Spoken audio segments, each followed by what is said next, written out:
Okay. Next up. Let's go. This is the big one. We've got some irrelevant changes that nobody cares about to some of the DPS terrible builds that Mesmer have. Actually, no. These are actually very important, by the way.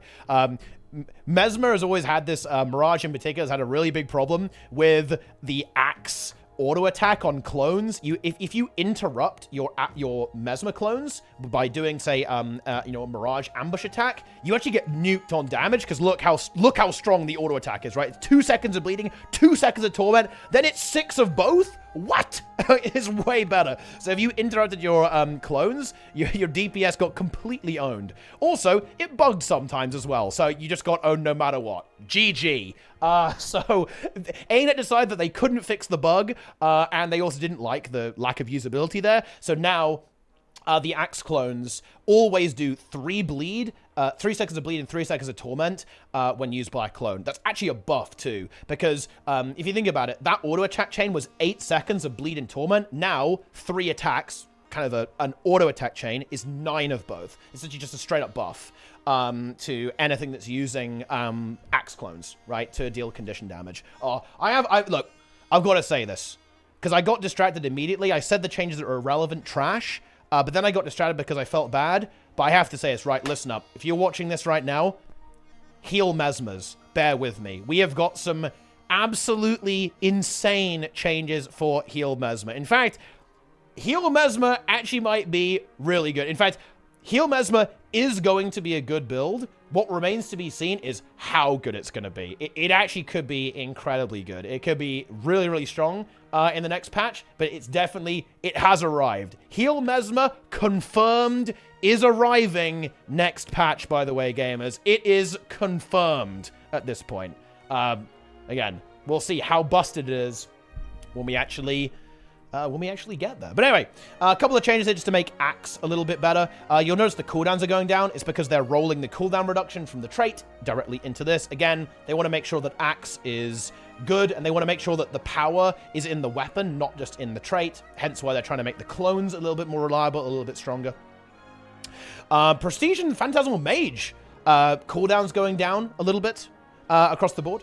So you can just use your stealth and damage a little bit more on your Phantasmal Mage on Prestige, so more burning, more confusion, all that kind of good stuff. This is, again, I think they want to make some of these Axe builds, and Mirage in particular, a little bit better, because, of course, it got hit very hard with the confusion nerfs, so they're trying to bring some of that damage back into the mix.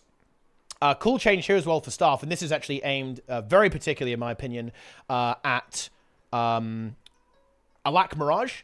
So you gain Torment on your Phantasmal Warlock instead of Vulnerability. I imagine that's going to be 4 stacks, I think, per clone. So in PvE, that's going to be 2 Phantasms, 4 stacks each for 8 stacks. That's really going to help your damage output on your Alak Mirage. And I think stuff like that, I think that's really going to help kind of bring that back into favor. It's a build that obviously fell off a lot with the confusion changes, but like giving it a little bit more of that Snap Torment instead of Vulnerability here on that Warlock, I think is going to be very useful.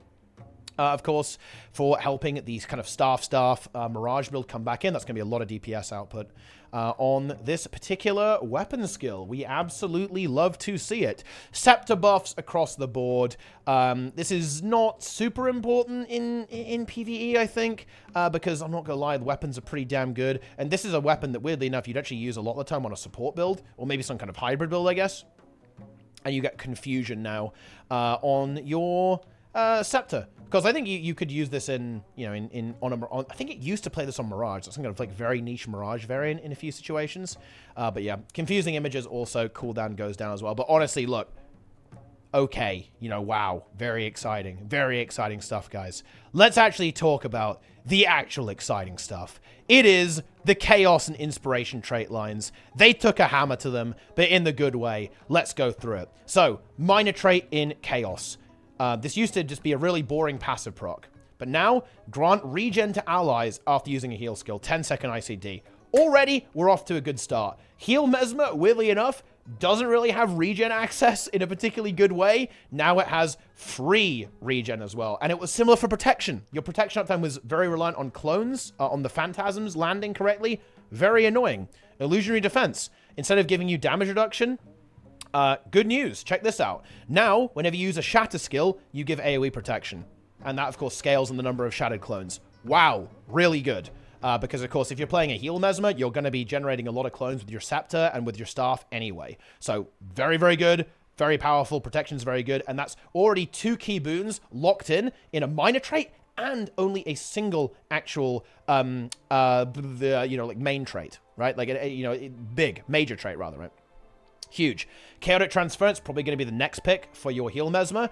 It has now been reworked. What it does now is this one. It's the Chaos Armor gives you protection when you cast. When you gain protection, you also gain regen. Blah, blah, blah. Check this out. When you grant Chaos Aura to yourself, also give it to nearby allies. Fun effect right off the bat, by the way, because that can, of course, cause them to, when they get hit, they get some random boons too. Already a fun effect. When you grant Chaos Aura to an ally, grant them regeneration.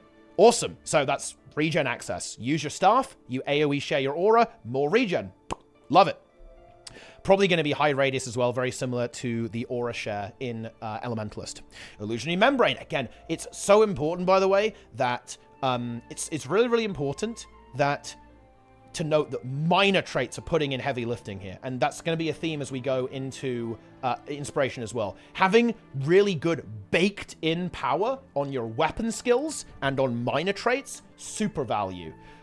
This trait has now been reworked. Gain Chaos Aura when you use your Shadow skill too. It's coming together, right? Because now we can share it with this. That gives regeneration. It gives some random boons. All that kind of good stuff.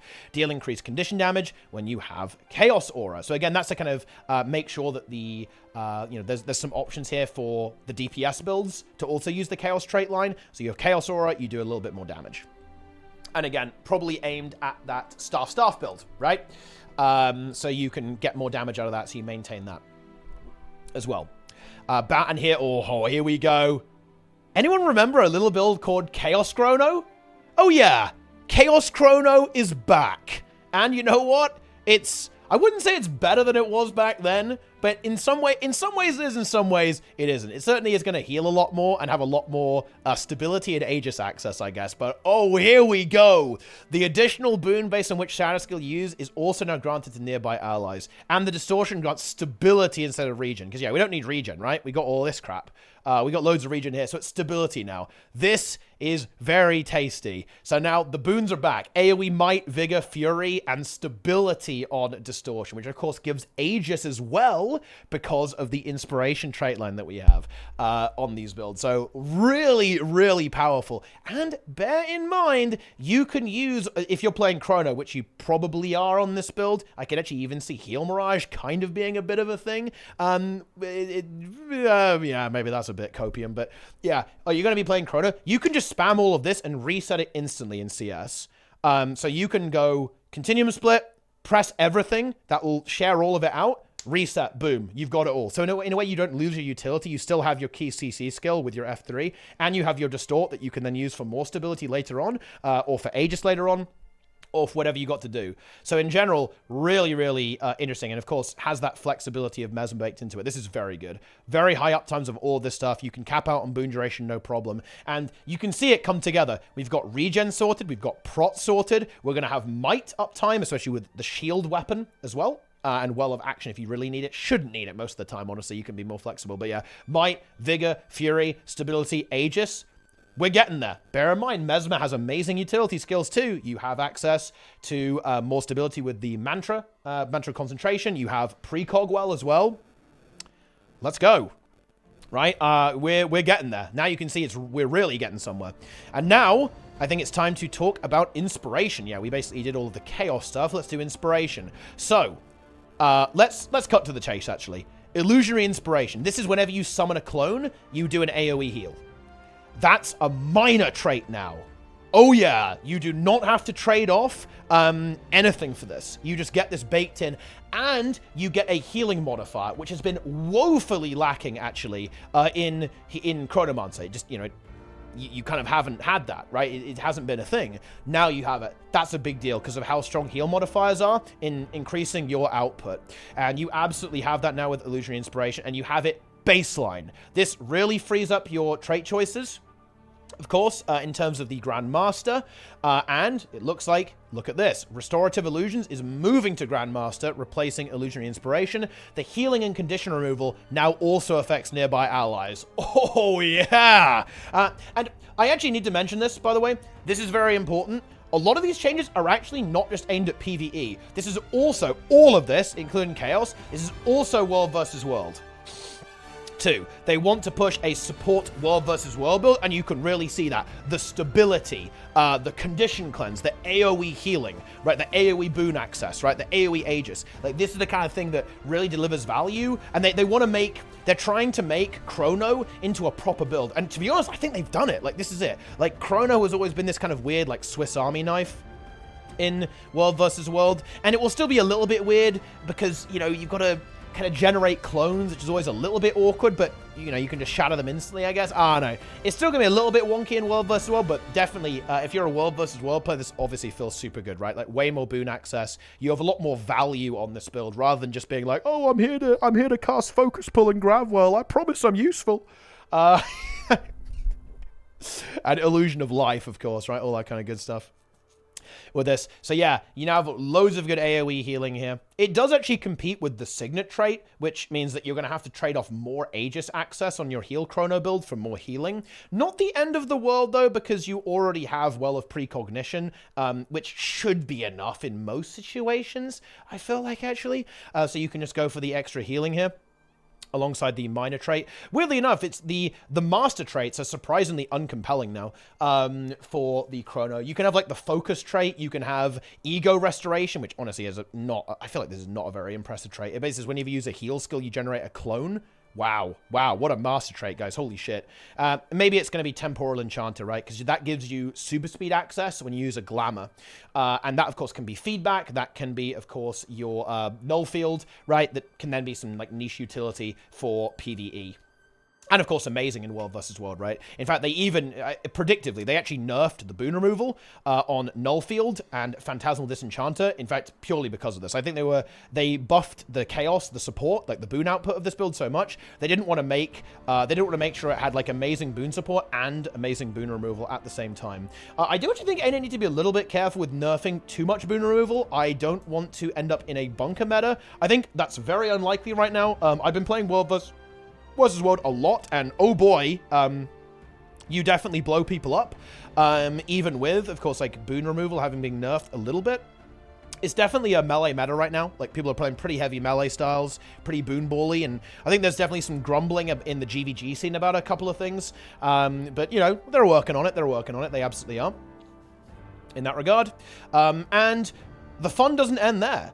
There's now some really exciting options for your heal chrono in the Adept set as well. Sympathetic Visage. Whenever you summon a Phantasm, it used to just take a condition away from you. Now it takes a condition away from all of your allies as well. And of course, that's on summon, right? So that also will work in World vs. World if you're able to actually summon it. So you have a lot of value there, a lot of condition cleanse. And of course, if you need it in PvE, that is there as an option.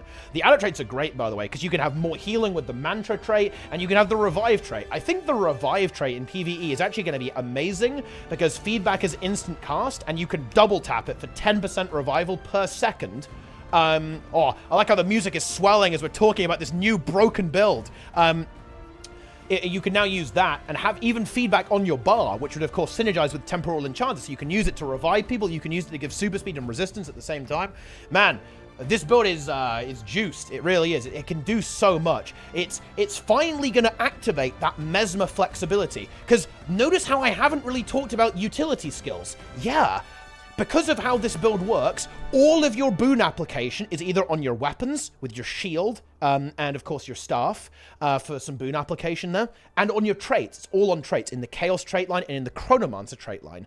Your utility skills are insanely free. That you can run Portal, you can run Precog, you can run Veil, you can run Illusion of Life, you can run Feedback, right? That you can run the Cleanse Mantra. You can do anything on this build. It is a build that you can do almost anything on. Hell, you could even take, you could even reset all of your shatters, right? For if you wanted to, like, have, like, another burst of boons.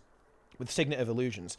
Like, you can do so much. This is the most flexible healer, I feel like, in the entire game at this point, because your entire utility bar is free. Like, yeah, sure, Signet of Inspiration is very good. You're going to be taking that quite a lot of the time, I feel like. It's just a very good skill.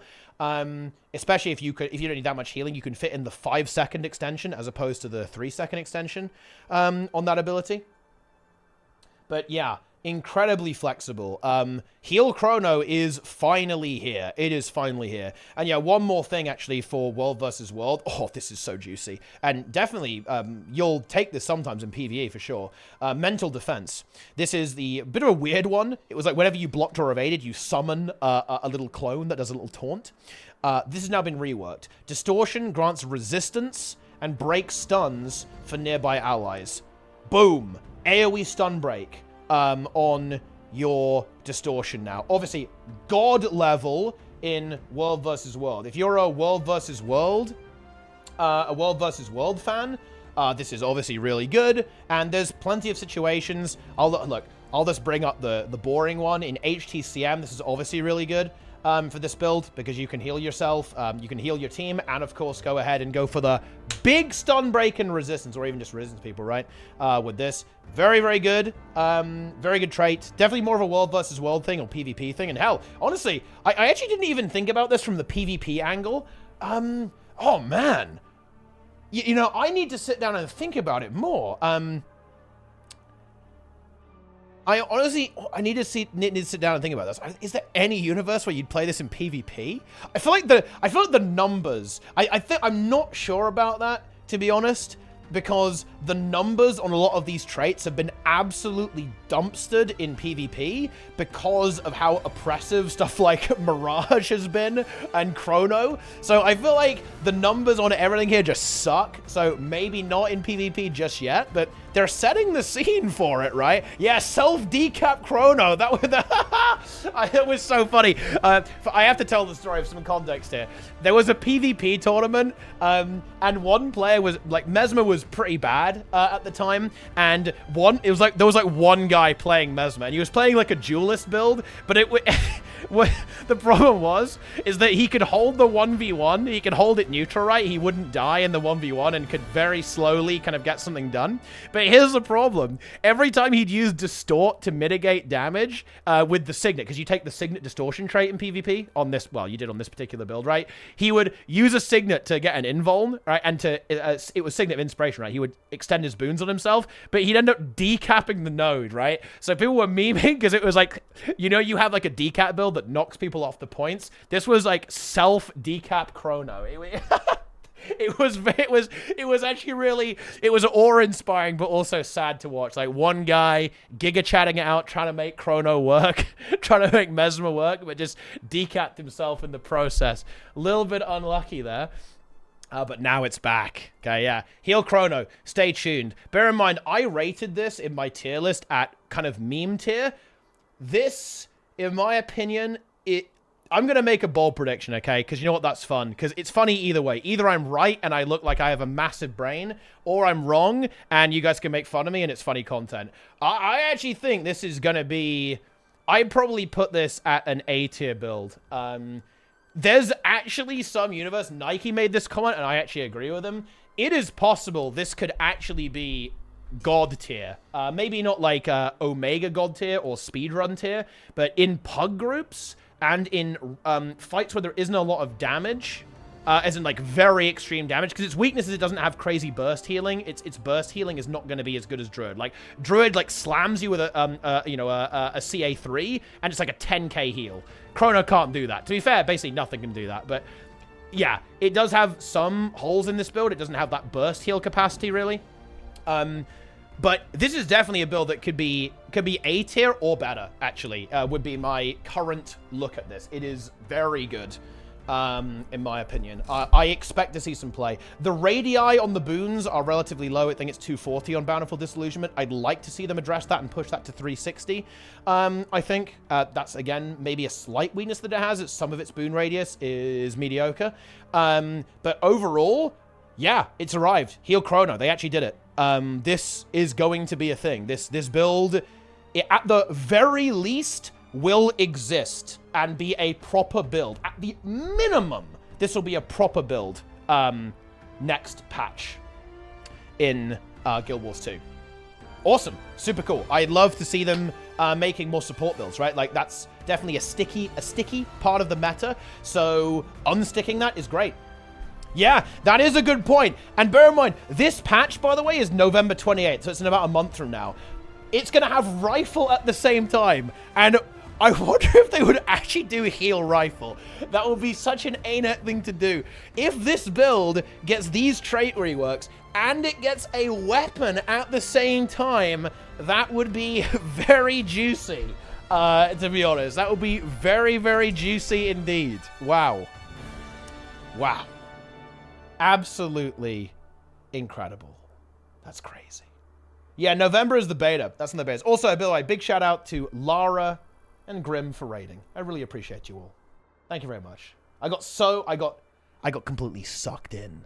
You know, I got absorbed in the bounce. I ignore them, okay? Because actually, I am ego restoration. I don't care about any other streamer except me. Anyway, got the basic stuff here. The Pledge, this trait no longer reduces the cooldown of torch skills, increase the burning stats from 1 to 2, and Compounding Power, trait no longer increases the condition damage attribute, instead increases the outgoing damage. Basically, it's better. In general, outgoing damage mod is going to be better than raw stat most of the time. And look at this. The Scepter trait here as well. Confusion you inflict has increased duration. When you evade attack, inflict confusion on the attacker. I think kind of looking at a bit of a PvP situation there. Well, you could maybe actually squeeze this in on a PvE build, actually. Like if you take the Illusions trait line and go really crazy on Confusion and stacking that up there with a higher duration, especially with Compounding Power, of course, now also being a little bit better. And I think some of these changes here, it's because I think you're basically going to be losing some damage, right? Because there's a 10% damage mod in Chaos that's getting reworked into more of a support thing. Therefore, they're probably trying to make sure that the damage builds don't suffer collateral damage as a result of reworking it for support. That's basically what's going on there. Yeah. But yeah, there you go. We saw this change right at the start, right? They nerfed the axe trait so you don't get cooldown reduction, because they made the cooldown reduction baseline. And now the trait does a little bit more damage because you get 2 stacks for 3 seconds instead of 1 stack for 4.5, which of course has the added bonus of making it a little bit more bursty, you know, giving you a faster ramp on any kind of conditioned Mirage build as well. With your little Phantom Axes.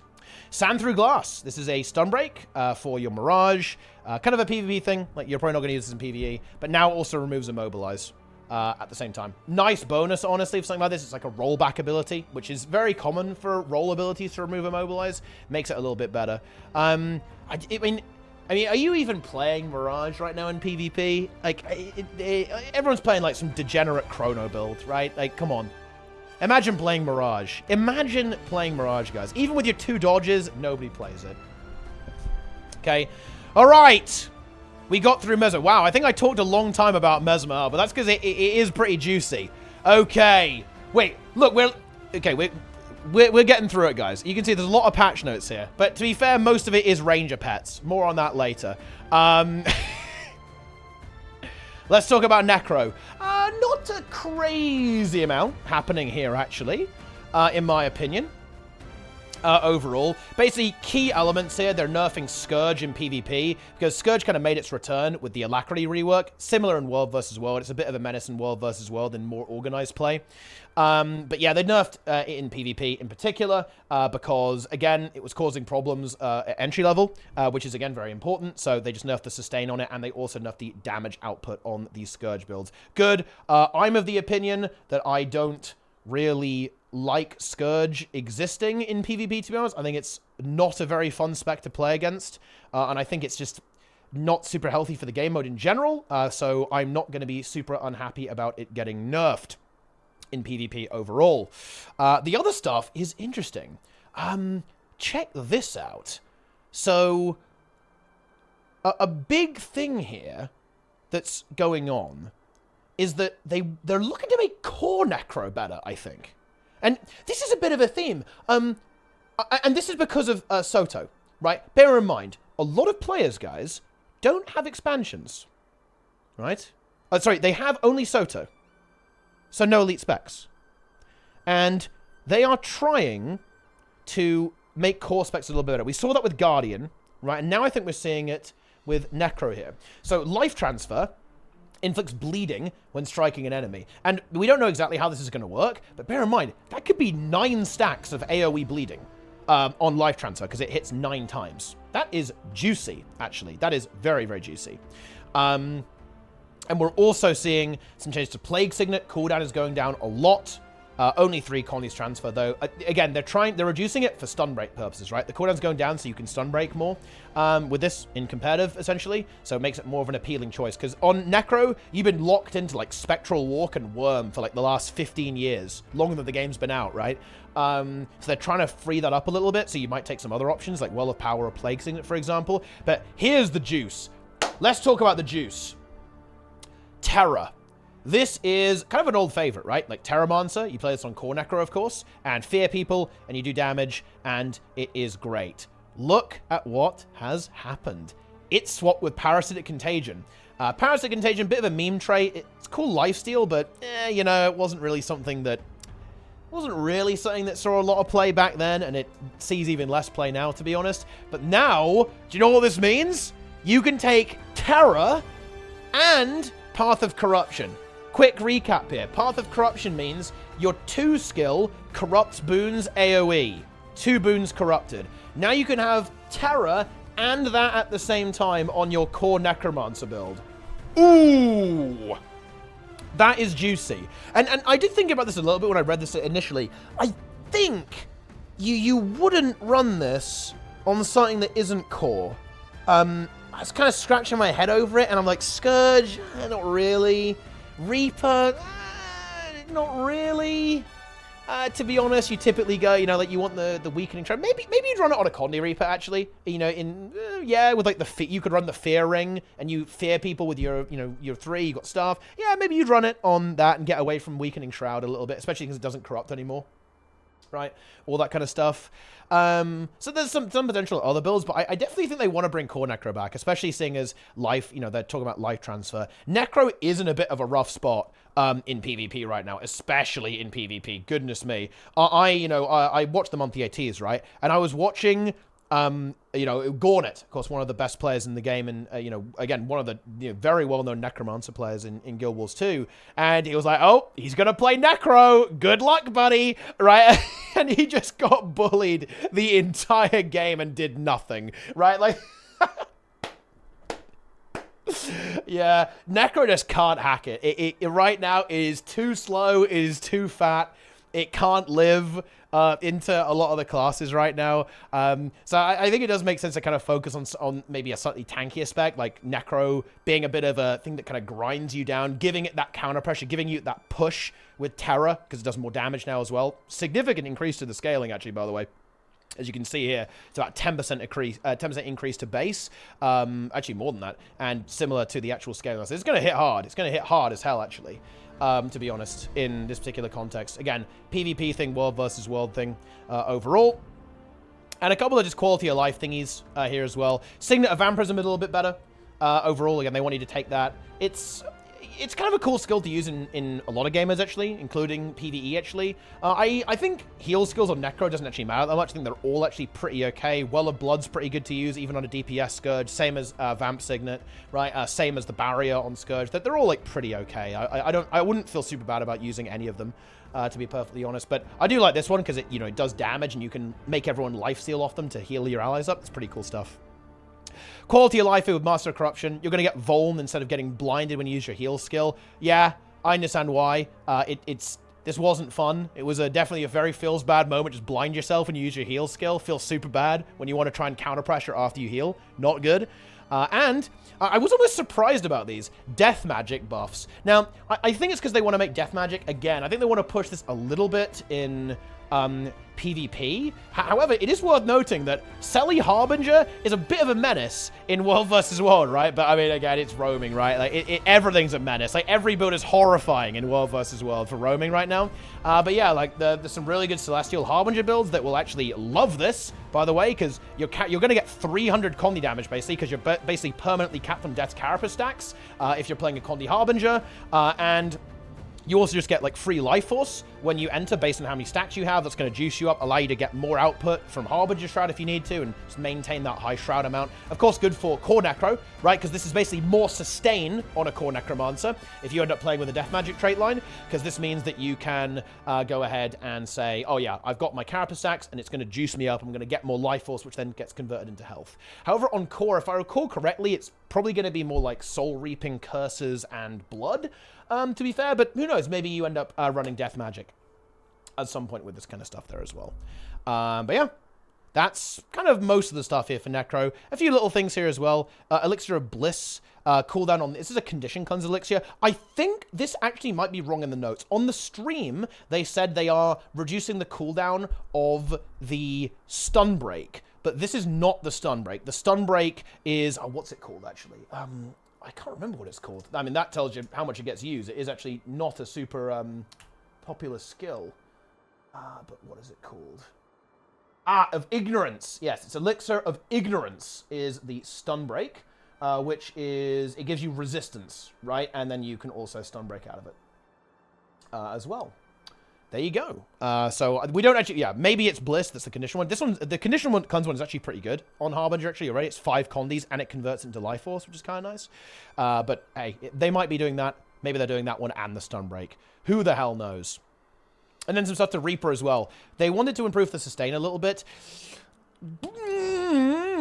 These two traits, I'm not totally seeing it. So, Blighter's Boon. This trait now always grants heal and life force regardless of whether the Necromancer is in Shroud form. Reduce the base healing from 197 to 85. So basically, life force when you apply a boon or remove a boon from an enemy, and if you're in Shroud, you get health. If you're out of Shroud, you get Shroud. The problem with this is that if you take this trait, you are a noodle. And that ain't good if you're playing Reaper. Skedaddle, skedoodle, your DPS is now a noodle. In fact, you probably do less DPS than the actual icon here, which is like a fly or something, a locust. Because, of course, this is competing with the quickness trait in Grandmaster, or, of course, Deathly Chill, which means when you chill, you apply bleed. Both very important traits for your damage output in any game mode for a Reaper. So, yeah, will this make you pretty tanky? Honestly, yeah, you can definitely be pretty tanky with this setup, but you are going to obliterate your damage output in order to do that, and I don't know about that. If you're on Reaper, you want to slap people, right? You want to be pumping, right? You want to be blasting. I'm not sure if you really are going to want to make that trade. If this moved to say like a master trait or even an adept trait, well, they shouldn't do that, but if it moves somewhere else, I could see you taking this, but that might again cause balance issues because there has to be some kind of trade-off with damage and survivability, but I think it's a very extreme trade-off right now because those traits are very powerful. I have to see what plays out though. Never write it off. The devs seem confident, right? And you know what? They got, the devs have got some big brains. They do. Augury of Death. This is the shout trait. Again, I'm not sure if you're really taking this. It does give you some nice lifesteal. It's, and that's surprisingly high. I know it says 172, but bear in mind that's on 5 targets and that's on every shout you have. It's not going to be nothing, right? And of course, you get double healing if you're in melee range. So that will heal you a surprising amount if you're running a build that has a lot of shouts. They also have a short cooldown as well. So if you're in a big team fight as a Necromancer, just spamming that going crazy, you're going to get some output there. You absolutely are. Like running stuff like Suffer, for example, you're all weaklings, the heal skill, which is very good in PvP, will definitely give you a bit more sustain, a little bit more healing with this. If you're hitting all of these targets, right? You're hitting loads of targets there. So definitely not bad. However, it is competing again with a very strong trait, the Chilling Explosion one. That means when you hit someone with Chill, it blows up doing AoE Chill, which again is amazing for Reaper because Chill makes you do more damage to your targets. It's also really good for snaring them so you can catch up to them and blast them. So, tough to make that call, but if you take both of these, you can be the tank god, just stand on the point and distract your opponents. Definitely can work out. We do indeed love to see that. Fantastic. And that's it for Necro, I believe. We have made it through Necromancer. Let's go! Ranger is up next. Now, I have got to say this. In some ways, I think this is actually really cool. I quite like this. This is quite cool. But on the other hand, I am a little bit disappointed, because every single Ranger change is basically just making pets non-trash. I was definitely going, oh, they're going to make Heal Untamed even better. Oh my god, you know, Quickness Untamed is going to get sick, right? But you know what? I will take this. I actually do like this. This has been definitely a big pain point with Ranger, and they just bit the bullet and did it. They have made all of the bad pets, hopefully, non-bad. Which means that I think we're going to see a lot more variability in what pets people go for. There's some pretty cool effects. I'm not going to read all of these, because a lot of this is trivial. They've basically gone through every single skill in the game, and basically made it better. Right, with this stuff. Oh, yeah. Did AoE stun on the polar bear? Okay, no, that's a bit spicy, isn't it? But yeah, there's a lot of interesting stuff here. I don't think I'm going to go through all of it, because we will be here all day. Goodness me. They literally did every single pet. I'm not joking. But we will do some of the kind of edited highlights, the important stuff overall. So for a start, all basic pet attacks are now affected by quickness, and pet skills that affect allies do not count the pet they originate from in their target cap. The fact that that wasn't the case already is actually extremely funny. But actually, now it's pretty cool. So now it will always get your whole subgroup, or always get your whole team, or whatever, when you're in a PvP or PvE situation. And pet attacks being affected by quickness means that you just get more damage across the board for pets that didn't have that benefit already. So, oh man, it's going to be difficult to find, like, the big highlights. I can remember some of them. The big one for PvP, actually, is that Smoke Scale's takedown doesn't knock down anymore. Ooh! Yeah, that is a huge change. That pet, very strong. It's dominated since the beginning of time, partially because of that. It will, like, just almost, like, semi-randomly knock you. Very hard to play around, and honestly, very unfun to play around as well. Incredibly strong, big nerf. But honestly, in a lot of ways, it's going to be a good thing, because that pet was so dominant and so powerful with not only the stealth, but also the incredible offensive capacity, that it had godlike defense, because you could stealth and disengage, and godlike offense, because you could knock people down and then just, like, obliterate them, right? And start setting up your combo, right? Ranger, again, in PvP, very combo-oriented with Greatsword and Longbow. You want to be setting up these combos, and that's exactly what, you know, the Smoke Scale enabled you, while also being incredible for disengage. So I'm not exactly going to be crying over that, not going to lie. Another big one for PvP is that you can't get the Ecto anymore from pigs. But pigs, or, you know, like pork-style pets, they are now deterministic. So, for example, the boar, you always get a rock. Very funny. Imagine that. Like, you say, yo, pet, find me something useful. It just finds a rock. But to be fair, the rock is pretty good. I believe that's going to be a stun effect that you can throw. You can basically throw at your opponent. Forage, the warg, is a scale. This is like a Condi one. It's like bleeding and weakness and poison and stuff, I believe. Like that. Siamoth, you only get feathers for the stealth. Pig, now you got the Greatsword. This is actually the same skill as the old Greatsword 4 when you would actually throw your Greatsword after getting a block as well. So, but there's no Ecto here. You can't get the Ecto. So that's notable, actually, which it's going to be a weird thing, because in some sense, like, high roll in the Ecto felt really good, and you could just basically absolutely go crazy. But then not getting it ever was super frustrating, and obviously very frustrating for the opponent to play against as well, because you could just luck out really hard, basically.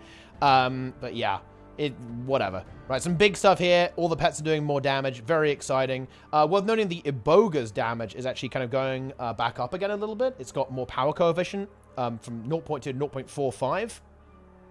There, and this one's fun too. Narcotic Spores. This is the pet skill on the Iboga. This is now an ethereal field.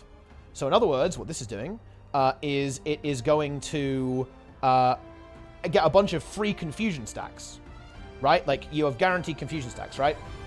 When you have projectile finishes or whatever, which is actually pretty interesting, I think. It's going to add a sizable amount of damage. You'd be surprised. It's a short cooldown. Fields are relevant for DPS output in PvE, by the way. It absolutely is relevant. A big thing that happened was to all of the EOD pets. You used to have, like, weird skills on Soul Beast, on these, but almost like auto attacks. You got the auto attack, not the special move. Now you actually have the special move on all of these from EOD. So you actually get, instead of like an auto attack thing on the Siege Turtle, now you get basically the F2, not the F2, rather you get like a special attack. You get the one that does the daze, right? Like a ranged projectile and a daze instead of the bite. You have the thing, you have like the thing on Soul Beast with the Undead Plague on the Wallow. But yeah, wow, how exciting is that? And you also have Dash. I'm pretty sure the tool tip here is absolutely wrong. But yeah, there you go. A lot of cool stuff here overall. I do like they reworked this. Definitely sucks a little bit that they weren't able to get some actual skills changes in for like weapons and stuff. But again, like this is an extension of Ranger. Like pets are Ranger skills, right? So if you think about it, this is doing that. They just focus on one particular area. Yeah, another one that's notable here is actually the Icy Screech on the White Mower. You can get a Frost Aura for nearby allies, which I think is actually pretty important because that means that's like AoE damage reduction that you could take, for example. And I think a lot of the healing effects on these mowers has also been improved. So if you want more healing on your druid build, for example, you can go ahead and take that. Pretty exciting stuff. I'm not going to go through all of this because I think when you have so many changes, so many variables moving, it's almost impossible to actually predict. What I can say is very exciting, I think. If you are a ranger, you're going to have a lot of fun. I think there's going to be way more room to actually experiment around and try different pets for different situations yeah, and that's good because it's been locked in for ages. Everyone's been running the same pets in every game mode for all eternity. Seeing that actually get mixed up a little bit, actually really cool. This is probably one of the best things they could have done for Ranger, I think. This one also too is pretty exciting, by the way. Quickening Screech on your Soul Beast. This is the Soul Beast merge with the Eagle, I believe. Now you can remove movement impairing effects. Great for World versus World. If you have some kind of World versus World stance share Soul Beast, you can kind of break people out, or of course in PvP as well. Very powerful effect. Being able to break out of movement impairing effects, very good in competitive modes. But anyway, yeah, get in here, have some fun, muck about. It's going to be great. Hopefully we see some kind of looks at some of the weapon skills and utility skills for Ranger down the line, and some of the talents, traits for Rangers to kind of flesh out some of the boon builds, I think, particularly on Untamed. That will be what my wish list for next time. But overall, in my opinion, pretty fun stuff. I think people are really going to enjoy this, and the reign of Smokescale is finally over. And yeah, go play with some random pets and enjoy.